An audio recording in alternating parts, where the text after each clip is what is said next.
Gua rasa kita semua salah besar soal Veda Ega Pratama. Serius, coba sini duduk dulu, kita ngobrol santai sebentar. Gua tahu lini masa kalian pasti lagi penuh dengan sorak-sorai, penuh dengan headline berita yang mengutip media Italia, Corse di Moto, yang bilang kalau Veda adalah kejutan terbesar di MotoGP Thailand 2026. Kita semua bangga, dada kita membusung, dan rasanya ingin teriak ke seluruh dunia kalau Indonesia akhirnya punya jagoan di aspal panas Moto3. Tapi, disinilah gua mau ngajak kalian berpikir sedikit berbeda. Gua mau menantang euforia ini dengan satu premis sederhana. Seharusnya, ini bukan kejutan. Gua tahu kalian mungkin bakal protes. Loh kok gitu? Kan dia debutan. Wajar dong kalau kaget dia bisa finish kelima? Dengerin dulu. Kalau kita terus-menerus menganggap prestasi anak bangsa sebagai sebuah keajaiban atau kejutan, itu artinya secara tidak sadar kita masih memelihara mentalitas inferior. Kita masih merasa bahwa tempat kita bukan di barisan depan. Kita masih merasa bahwa bersaing dengan nama-nama besar Eropa adalah sesuatu yang mustahil. Sehingga ketika itu terjadi, kita menyebutnya magic. Padahal, kalau kalian perhatikan data dan rekam jejaknya, apa yang dilakukan Veda di Buriram akhir pekan kemarin itu adalah hasil dari kalkulasi, keringat, dan talenta yang sudah ditempa, bukan sekadar keberuntungan pemula. Coba kita bedah faktanya pakai logika, bukan cuma pakai emosi. Veda Ega Pratama datang ke Buriram bukan sebagai turis yang kebetulan dipinjami motor Honda, tim Asia. Dia datang membawa portfolio yang mengerikan untuk anak seusianya. Juara Asia Talent Cup 2023, runner-up Red Bull MotoGP Rookies Cup. Kalian tahu betapa brutalnya kompetisi di Rookies Cup? Itu adalah kawah candra di muka tempat para pembalap muda terbaik dunia saling sikut. Veda finish kedua di sana, di belakang Brian Uriarte. Itu bukan prestasi kaleng-kaleng. Jadi ketika media Italia menyebut ini sensasional atau bertanya siapa Veda Pratama, itu sebenarnya kritik buat mereka sendiri, yang mungkin kurang memperhatikan talenta dari Asia Tenggara. Atau mungkin mereka lupa bahwa Veda adalah anak dari mantan pembalap Supersport 600 yang darah balapnya sudah mengalir deras sejak lahir. Mari kita lihat performanya di sirkuit akhir pekan lalu. Ini yang bikin gua geleng-geleng kepala kalau ada yang bilang ini cuma hoki. Di FP1 dia cuma tertinggal 0,6 detik. Di level kejuaraan dunia, bagi seorang rookie yang baru pertama kali turun resmi di kelas ini sebagai pembalap reguler, gap segitu itu tipis banget. Lanjut ke praktis, dia masuk 8 besar. Masuk Q2 langsung tanpa babi bu. Dan puncaknya, kualifikasi kelima. Start dari baris kedua di balapan debut, itu bukan kebetulan. Itu pernyataan sikap.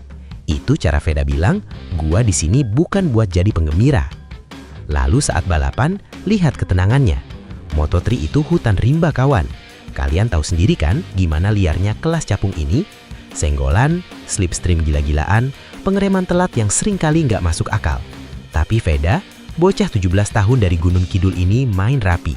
Dia nggak cuma sekadar ikut rombongan, dia bertarung. Dia ada di mix perebutan podium melawan Valentin Peron dan Alvaro Carpe. Oke, akhirnya dia finish kelima. Tapi finish kelima dengan selisih yang begitu rapat dengan pemenang di balapan pertama, itu menakutkan. Ini gua kasih analogi biar makin enak dipahami.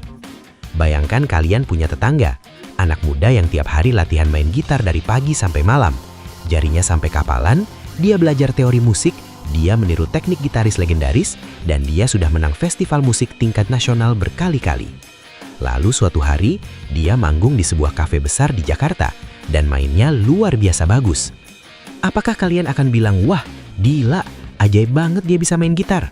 Enggak kan? Kalian akan bilang, ya jelaslah dia jago, wong latihannya kayak orang gila. Nah, Veda itu gitaris tadi. Dia bukan orang yang baru pegang gitar kemarin sore, lalu tiba-tiba bisa main solo melodi yang rumit. Dia sudah berlatih di ATC, di Junior GP, di Rookies Cup. Jadi menyebut performanya sebagai kejutan terbesar, rasanya agak kurang menghargai proses panjang yang sudah dia lalui. Seolah-olah dia cuma beruntung. Padahal ini adalah panen dari benih yang sudah ditanam lama. Kenapa gua ngomong begini? Karena gua sayang sama mentalitas bangsa ini. Gua mau kita mulai membiasakan diri untuk melihat bendera merah putih di papan atas bukan sebagai anomali tapi sebagai normalitas baru. Media asing boleh kaget, media Italia boleh terheran-heran. Tapi kita harusnya tersenyum kalem dan bilang, memang sudah waktunya. Pencapaian Veda di Buriram akhir pekan ini punya dimensi yang lebih dalam daripada sekedar angka di papan skor. Ini mematahkan mitos bahwa pembalap Indonesia cuma jago kandang atau cuma jual motor buat pasar Asia. Veda membuktikan bahwa skill pembalap kita sudah setara, bahkan di level teknis. Ingat, dia belum pernah dapat wildcard sebelumnya di kelas Moto3. Ini murni adaptasi instan yang didukung fondasi kokoh.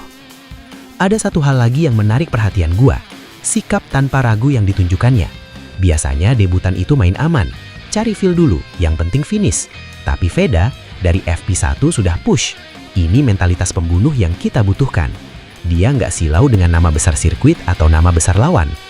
Tentu, perjalanan masih panjang. Ini baru seri pembuka di Buriram, masih ada belasan sirkuit lain dengan karakteristik berbeda. Eropa nanti akan jadi ujian sesungguhnya. Tapi start di Buriram ini adalah fondasi psikologis yang krusial. Veda sekarang tahu dia bisa. Timnya tahu dia bisa, dan yang paling penting, lawan-lawannya sekarang tahu bahwa ada ancaman baru dari Indonesia yang gak bisa dianggap enteng.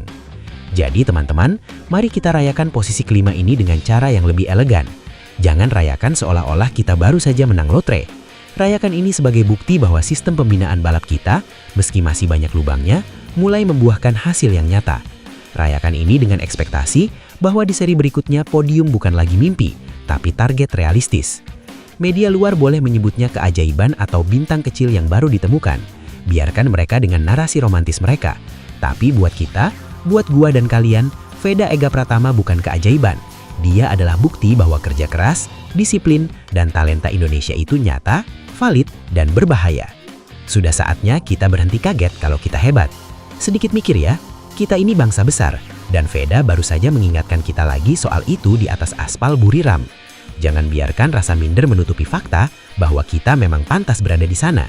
Gimana menurut kalian? Masih mau anggap ini cuma keberuntungan pemula? Atau kalian sepakat kalau Veda memang